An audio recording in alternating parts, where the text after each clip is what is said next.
C'est la visite de Stéphane Séjourné au Maroc qui a capté l'attention cette semaine. Le ministre français de l'Europe et des Affaires étrangères a été reçu par son homologue marocain Nasser Bourita. Cette visite au Maroc, la première de Séjourné dans le Maghreb depuis sa nomination, s'inscrit dans une démarche de réconciliation et de renforcement des liens entre les deux nations. Les deux ministres ont d'ailleurs exprimé leur souhait commun de dépasser les tensions récentes pour établir un partenariat d'exception fondé sur le respect mutuel. Et évidemment, la question du Sahara a occupé une place centrale dans les discussions entre les deux ministres. Et dans le cadre de ces échanges, Stéphane Séjourné a réaffirmé le soutien clair et constant de la France au plan d'autonomie proposé par le Maroc, tout en manifestant la volonté de Paris de progresser sur ce dossier. Sur le plan politique local, la ville de Rabat se trouve à l'aube d'une nouvelle ère. Asma Lalou, la maire de la capitale, a officiellement jeté l'éponge, elle qui n'a pas résisté à la pression qui l'a mise à l'épreuve depuis plusieurs mois. Sa démission marque donc la fin d'un bras de fer tenace qui l'opposait à la quasi-totalité des membres du conseil de la ville, mais aussi à ceux de son propre parti, le RNI. Son mandat, initialement prévu pour une durée de 6 ans, n'aura donc duré que 2 ans et 4 mois, et il a été ponctué par une série de tensions internes et de critiques publiques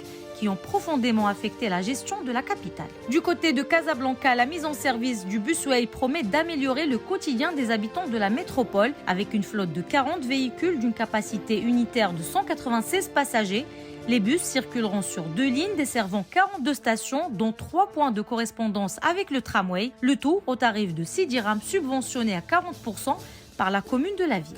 Et enfin, la situation à Gaza reste préoccupante avec une crise humanitaire qui s'aggrave. Les bombardements israéliens ont causé des milliers de victimes, majoritairement civiles, et menacent de famine plus de 2 millions de personnes. Cette tragédie continue de susciter l'indignation et appelle à une réponse internationale urgente. Plus d'informations sur lebrief.ma.